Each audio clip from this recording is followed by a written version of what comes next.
All right, so today we're heading down south. Down to Texas. Yeah, to the Texas Hill Country. Beautiful area. Yeah, I mean, just imagine like rolling hills and, charming towns and... Right. Picturesque. Exactly. Award-worthy. Yeah. But you know what else they have? What's that? A really impressive and growing wine scene. Oh, yeah. It's really taken off. And that's what we're going to dive into today, actually, based on what you sent us. Absolutely.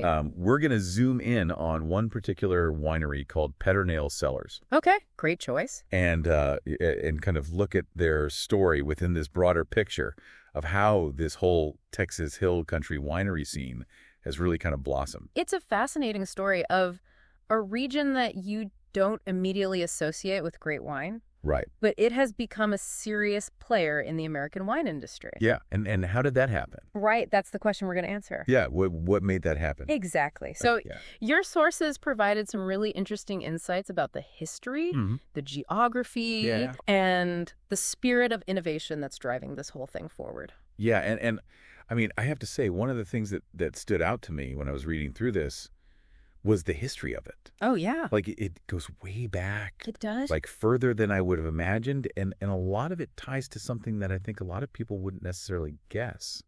What's that? German immigration. Oh, that's interesting. Yeah. It turns out, like, a lot of those early German settlers, they brought with them a tradition of winemaking. That makes sense. And not just that, but also, like, a sense of perseverance. Especially. Yeah, they had to face challenges like prohibition and all sorts of things. Right. I mean, making wine anywhere has its challenges. Yeah. But to do it in a place that's not really known for it yet, you've got to have that extra determination. Absolutely. So those early settlers, they really laid the groundwork for what we're seeing today. Right. And it makes me wonder, too, like, did those early traditions, which, they were probably focused on different grape varietals than what we're seeing now and maybe less formal techniques. Did that in a way kind of pave the way for this Texas industry's embrace of, like, not the traditional grapes that you would find in, like, France or Italy? Yeah. An interesting thought, right? Yeah. Because by not being bound by those centuries-old traditions, they were more open to experimentation, trying new things. Yeah. And that really helped to shape the industry's own unique identity. Okay, so then moving from history to kind of the present moment and, like, why this particular region has become such a hub for winemaking. Right. Geography seems to play a huge role. It's crucial. And one thing I learned about was the Edwards Aquifer. Oh, yeah, that's a game changer. It sounds like it's just this massive underground water source. It is massive. It is so reliable, and it's especially important in Texas, with the climate they have. Absolutely. I mean, water is the lifeblood of any vineyard, and the Edwards Aquifer provides that consistent access they need. So it's not just about having enough water, though, right? No, it's about more than that. The sources you sent talked about terroir. Yes. Terroir. I feel like that's one of those words that gets thrown around a lot in the wine world. It does. But can you break it down for us? Sure. So terroir is essentially the combination of all the environmental factors that influence the grapes. Okay. So we're talking about the soil, the climate, the elevation, even things like the wind and the sun exposure. Wow. It's like the whole package. It is, and it's what gives the wines from a particular region their unique character. And the Texas Hill Country terroir, specifically what's special about it? Well, it's a really interesting mix of limestone hills and valleys with well-drained soils. Okay. And they get hot days and cool nights, which is actually ideal for grape growing. Huh. It allows the grapes to ripen fully while retaining their acidity. So it's like the perfect balance. Exactly. And that's what allows them to grow such a wide variety of grapes successfully. Yeah, because it's not just, like you said earlier, the usual suspects. Right. Like you see Cabernet Sauvignon, even Viognier, which I think a lot of people would associate with, like, France. Sure. But then you have these, like, more regionally adapted varieties like Tanit. Oh, yeah, Tanit. Which I have to admit I wasn't super familiar with. It's a grape that's originally from southwest France. Okay. But it's found a really happy home in Texas. And what makes it special? Well, it's known for producing really bold wines with lots of tannins. Okay. And dark fruit flavors. I like those. Me too. And then you have Mourvèdre. Okay, another one that I'm not super familiar with. Mourvèdre is a grape that's often used in blends from the Rhône Valley in France. Okay. But it also does really well in the Texas climate. It produces wines with earthy, spicy notes, and it can age really beautifully. So with all these different grapes, what does that mean for the overall like style of Texas Hill Country wines? Well, it means that they have a really distinctive character. They're not trying to be a copy of wines from other regions. Right. They're embracing their unique terroir. Mm-hmm. And that's one of the reasons why they're gaining so much recognition. Yeah, because the sources mentioned a lot of buzz around Texas wines, both in the U.S. and internationally. Absolutely. They're winning awards. They're getting featured in major publications. That's so cool. And the Hill Country has become a real destination for wine tourism. Yeah. So it's all very positive. Yeah, it seems like it's like a really exciting time to be part of that wine scene. It is. So, okay, let's talk about Pedernales Cellars specifically. All right, let's dive in. It sounds like they're making some really fantastic wines. They are one of the standouts in the region, for sure. Yeah, and the two that kept coming up were their Tempranillo. Oh, their Tempranillo is phenomenal. And Viognier. Yeah, they've really mastered those two varietals. It seems like those are kind of like their flagship wines.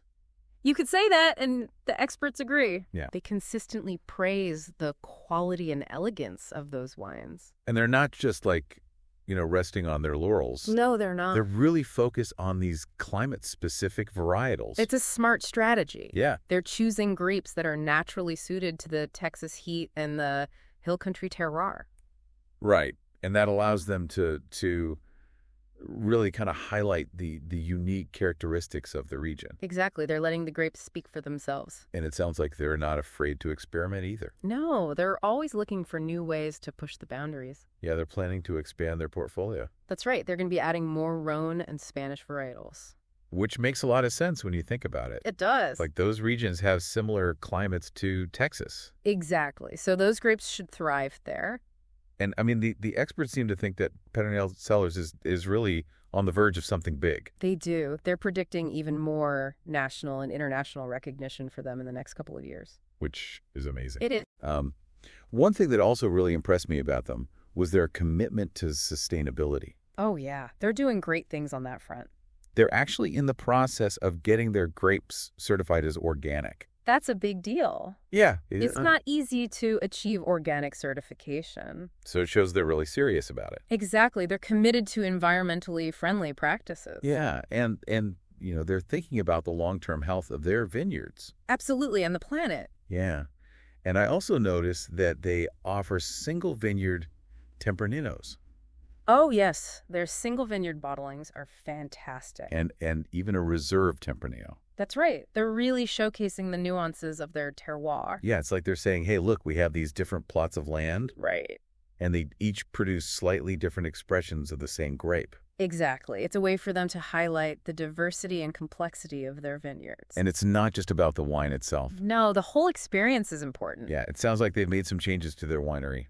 They recently renovated their tasting room. Nice. And they removed the railings from their deck. Oh, wow. To enhance the view. That's awesome. It's a stunning view of the Hill Country. So you can sit there and sip your wine. Exactly. And enjoy the scenery. It's the perfect way to spend an afternoon. Yeah, so they're really thinking about the whole package. They are. They want to create a memorable experience for their visitors.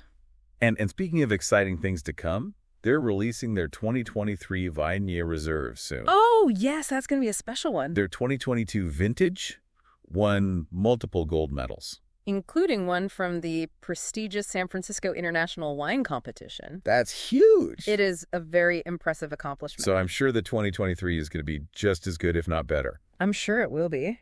So, okay, we've talked a lot about Pedernales Cellars, but they're not the only story in the Texas Hill Country. No, there are so many other great wineries in the region. Yeah, your sources mentioned a bunch of others. There's William Chris Vineyards. They're known for using 100% Texas-grown fruit. Wow, that's dedication. It is. They're really committed to showcasing what the state has to offer. And they're all about sustainable and artisanal winemaking. That's right. They're very conscious of their environmental impact. Yeah, the experts are predicting big things for their Mourvedre and Tannat. Those are two of their standout wines for sure. And they're doing some really interesting things with biodynamic farming. Yes, biodynamic farming is a holistic approach to agriculture that emphasizes the interconnectedness of everything. Okay. So they're really treating their vineyard as a living ecosystem. That's cool. And they're also incorporating technology. Oh, wow. Like using drones to monitor the health of their vines. It's so innovative.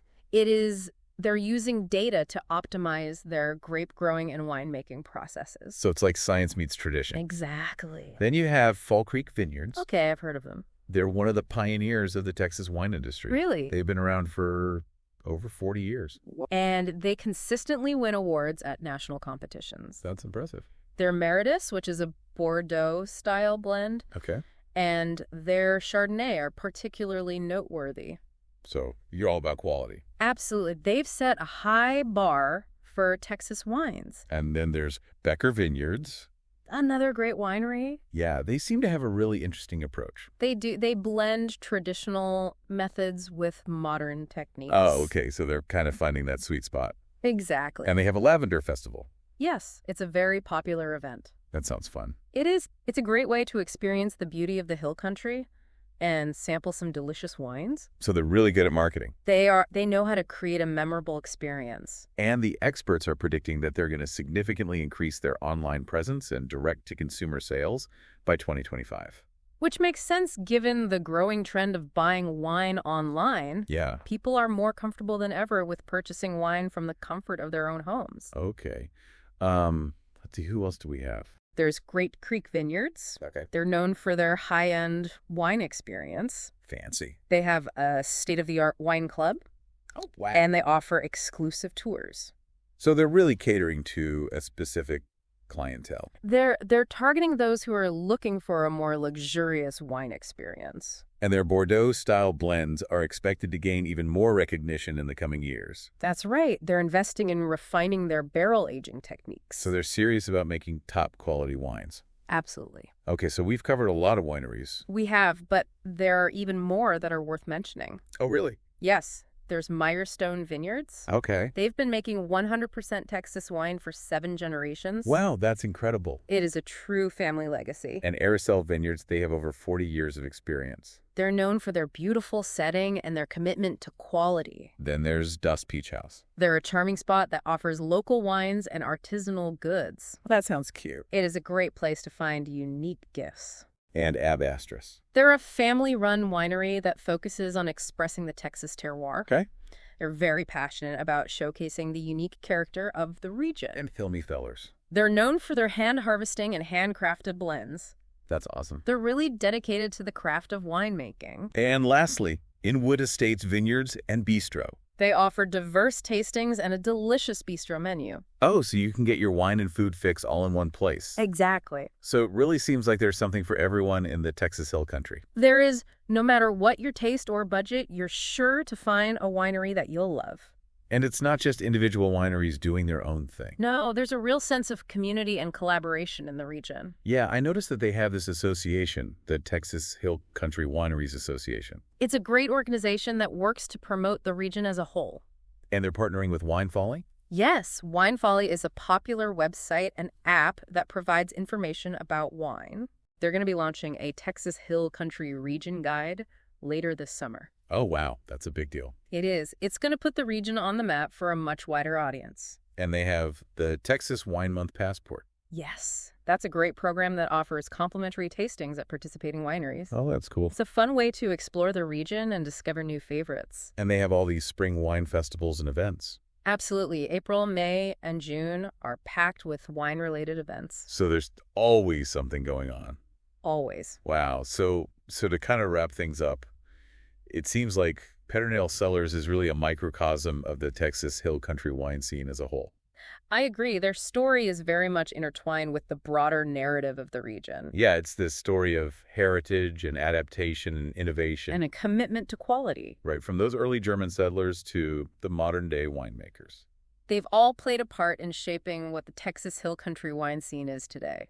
And it's pretty amazing to see how this region has gone from, relative obscurity to becoming a major player in the American wine industry. It's a testament to the hard work and dedication of the people who are passionate about Texas wine. Yeah. And it makes you wonder what the future holds. It does. Like what new and unexpected directions might they take? Right. Will they start experimenting with even more unusual grape varietals? Hmm. Will they push the boundaries of sustainable winemaking even further? Yeah. Will they become a major exporter of wine?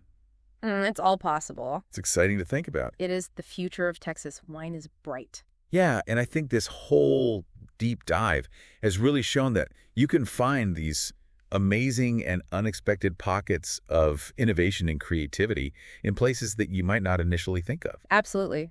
The Texas Hill Country wine scene is proof that great wine can come from anywhere. As long as you have the passion and the dedication and the right terroir. Exactly. So cheers to that. Cheers.